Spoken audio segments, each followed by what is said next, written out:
estão infiltrados em muitas instituições. Agora, em todas, eu acho que é complicado. Tem um outro caso de desvio de conduta dos policiais? Tem, mas quando a gente identifica, eu tenho o devido processo legal, claro, mas é expulsão e demissão garantida. Para qualquer desvio de conduta, ainda mais envolvimento com crime organizado.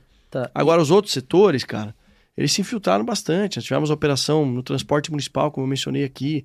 Tem um inquérito grande mesmo, que está investigando a lavagem de dinheiro com postos de combustíveis, que envolve o PCC, e a gente vai atrás até o final. Assim, o que o pessoal percebeu já na nossa gestão é a mudança de comportamento e que a gente não tem medo de enfrentar o desafio, né? Agora eles, de fato, se infiltraram, inclusive na política. Inclusive financiando candidaturas. Ai, tá proibido falar isso. Não tá proibido, não. Porque nós temos operação de inteligência acontecendo nesse exato momento. Deixa eu te perguntar, então, sobre... Ontem teve o Roda Viva e a gente teve a entrevista do Pablo Marçal, que é acusado, né? Que é... Várias vezes estão dizendo que o partido dele, vários integrantes do PCC. E essa conversa... É uma conversa antiga, né, Derrite? Tipo, tem não sei quantos integrantes do PCC, ninguém nunca vai preso, né? O Brasil é o país que só pobre vai preso. Vamos falar a verdade aqui, né? Quando que algum político ligado ao PCC foi preso, foi identificado? Não foi, nunca vi, né? Então, assim, eu acho até uma irresponsabilidade falar que alguém é ligado ao PCC, porque ninguém é preso, ninguém é... Fala um pouco sobre isso, porque... né, a pauta eleitoral hoje da cidade de São Paulo, do Boulos, da Tabata e de todos os candidatos, parece que o Datena desistiu agora, aí parece que é a última informação, vai renunciar, né, para poder ter segundo turno, senão não vai ter segundo turno. Mas fala um pouco sobre, alguém já foi identificado, algum político realmente de algum partido foi identificado por vocês ou na política, PCC? Olha, o que eu garanto assim, da nossa parte, eu não tenho problema em fazer investigações e que envolvam políticos, mas assim, é zero meu problema, porque eu não tenho rabo preso com ninguém. Mas eles não têm foro privilegiado? Não, aí o que acontece é o seguinte, se estiver falando de Congresso Nacional, sim. Então, em determinado momento de alguma investigação nossa, identificou ter participação de deputado federal ou senador, de fato, aí o responsável por tocar inquérito, investigar, é o STF diretamente, coisa que eu sou contra, inclusive, o chamado foro privilegiado. Agora, que o PCC, ele financia candidaturas, isso daí já foi objeto até de delação premiada no STF, que o PCC tinha um caixa de 100 milhões de reais para financiar e apontar candidatos que deveriam ser apoiados, enfim, via de regra por partidos de esquerda, né, na época. Agora, o que a gente está fazendo aqui? Independente do combate ao crime organizado, as polícias estão garantindo o direito de cada candidato de fazer suas campanhas em qualquer local. Não existe que lá na periferia tal só entra o partido A, B ou C negativo. Tanto é que a gente está enviando, fazendo operações com as viaturas do policiamento ostensivo da Polícia Militar para garantir que o candidato da direita, da esquerda, do centro, qualquer um deles, possa realmente fazer campanha, que não exista nenhum território que só entre o partido A, B ou C. Eu tive dificuldade, na época como deputado, de que o 22 não pode entrar porque é o partido do deputado lá que aprovou o fim da saída temporária de preço. Isso não pode acontecer. Enfim, agora o envolvimento do PCC com a política não é algo que trouxe de fato uma grande operação e que desmistificou, mas eu não duvido que isso possa acontecer, inclusive na nossa gestão. Se tiver comprovação, a gente vai tocar para frente. Deixa eu perguntar uma coisa. A percepção das pessoas quanto à segurança pública em qualquer cidade, em qualquer lugar no Brasil é ruim. A gente tem um a cada três paulistanos já tiveram um celular roubado. Como mudar a percepção das pessoas? Porque eu percebo que vocês estão fazendo um trabalho muito sério e muito efetivo. Está dando certo o trabalho de vocês. Os números comprovam, né? Os números comprovam. A gente está com a menor... Mas como... Entendi. Mas como transformar o número em percepção? Em percepção. Essa é a pergunta, porque o presidente Bolsonaro fez muita coisa legal. Só que a comunicação era uma bosta.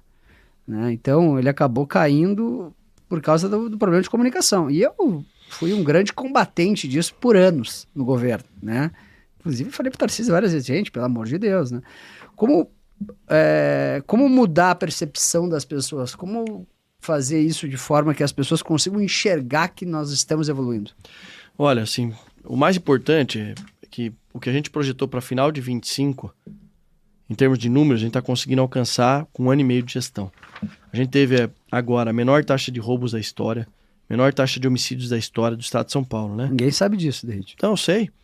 Para você ter uma ideia, a taxa de homicídios por 100 mil habitantes em São Paulo, no ano passado, foi 5,64 para 100 mil habitantes. Vou te mandar depois isso aí. São Paulo voltou a ocupar a primeira posição. O índice americano é 5,69. A redução de roubos na área central de São Paulo é de 60% de redução de roubo. Rudolph Giuliani entrou para a história com tolerância zero no combate ao crime com redução de 30% de roubo. Qual que é o nosso grande desafio?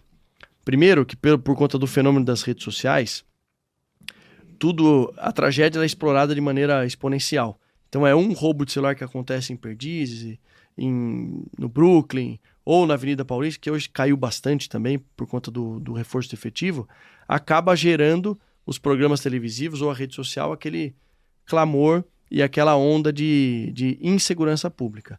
Para atacar a percepção, está dentro do nosso cronograma da gestão dos 4 anos de aumento de efetivo, com mais de 23.500 policiais a mais contratados ao longo da gestão, instalações de novas bases policiais, reaproveitamento de veteranos para o serviço administrativo. Então eu não quero policial combatente trabalhando na administração, eu vou recontratar veterano para fazer serviço administrativo, 5 mil até o final da gestão, e colocar 5 mil novos policiais. Tu acha que a ostensividade ajuda na contenção? Mas muito. E além disso, a utilização da tecnologia. Quando a gente utilizar a tecnologia, tiver aumento do efetivo policial, ostensividade, novas bases, mais viatura rodando, investimento alto em motocicletas, que deu certo no centro. Nós criamos uma companhia Rocan no BAEP do centro com 80 motocicletas policiais. A gente inundou o centro de moto. Eu vou fazer isso na Faria Lima, vou fazer isso no Brooklyn. Só que o processo de formação de um policial, entre o concurso, a formação e entregar na ponta da linha, são 2 anos. Então o nosso boom de efetivo vai ser final de 2025. Tu acha que a esquerda é leniente com a criminalidade? Eles têm uma visão romântica, né? Que o bandido é um coitadinho, vítima da sociedade. Ele entrou nesse meio porque de onde ele nasceu não teve... Mentira! Isso é... E nós adotamos a teoria econômica do crime. O criminoso ele entra para a vida delituosa porque ele tem vantagem econômica em cometer um crime, sabendo que a chance dele ser preso ela é baixa, e quando preso, ele tem uma infinidade de benefícios durante, que eu já mencionei aqui, audiência de custódia, visita íntima, saída temporária, e por aí vai. Uma das coisas que a gente vê bastante no Brasil é uma briga por colher os louros das políticas, né?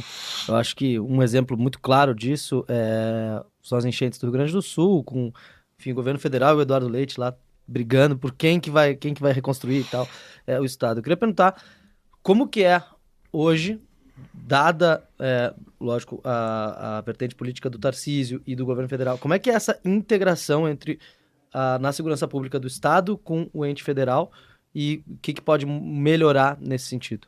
Olha, o governo federal teria a obrigação de realizar um trabalho coordenado entre todos os estados para combater o crime organizado. Mas qual que é o plano do governo federal em combater o crime organizado? Você conhece? Não conheço. Não conhece porque não tem. Eles não sabem. Eles não sabem nem onde Acho que começar. Eles não sabem ou eles não querem? Os dois, talvez, não sei. Mas quer ver? Vou te dar um dado aqui. A nossa faixa de fronteira... Só que política, eu escrevi aqui, é a arte de se relacionar. Não, sem dúvida. Eu tenho uma relação institucional, tanto principalmente com o Lewandowski, que tem as reuniões lá com o ministro. Tem reunião, eu vou lá ouvir, etc e tal. Vamos pensar assim, o que é competência do governo federal? Com base na informação que nós não temos nenhuma fazenda produzindo cocaína no Brasil, e que os produtores de cocaína são os países andinos, nossos vizinhos aqui, existe por conta da lei uma coisa chamada faixa de fronteira, 100 km para cá, 100 para lá, em alguns estados 50 km, que é de responsabilidade do governo federal. Se o governo federal falou-se aí numa PEC de ampliação dos poderes da Polícia Rodoviária Federal para atuar nos estados, se o governo federal quer tanto combater o crime organizado, eu vou dar uma sugestão para o governo federal.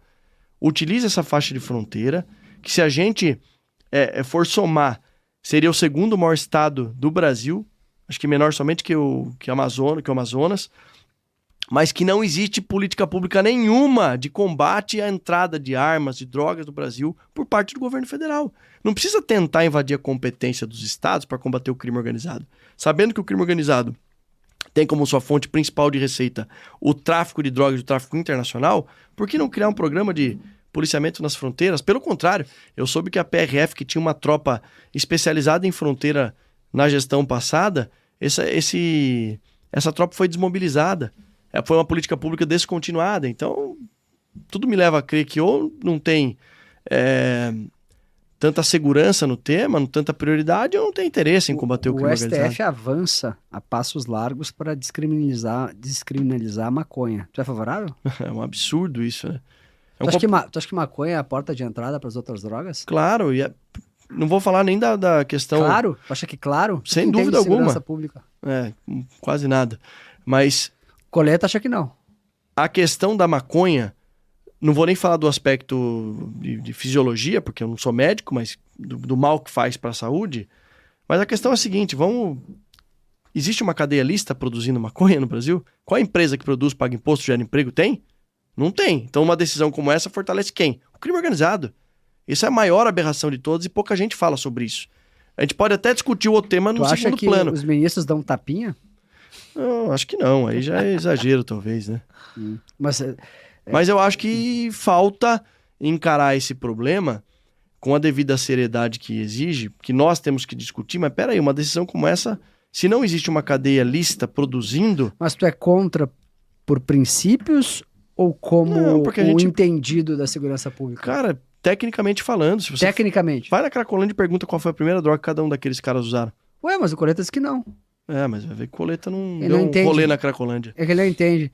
Não, agora, veja bem, eu também não sou contra a utilização do canabidiol para tratar criança com autismo, também não sou contra. Eu tenho um amigo que tem 2 filhos autistas, que ele tem que importar, não sei se da Europa ou dos Estados Unidos, para o tratamento. Funciona mesmo. Uma coisa completamente diferente do que você permitir que o crime organizado ou que o criminoso com 40, 60 gramas de maconha, que pelas contas aí de alguns amigos que fizeram, dá cerca de 130 cigarros de maconha, vai abordar o traficante lá e falar, não, eu sou usuário. Mas isso... 130, pode transportar. Alô, você que é maconheiro, vocês podem carregar quanto? 130 baseados. Pode em outro estado, porque se a gente pegar, vai pro DP e vai ser preso.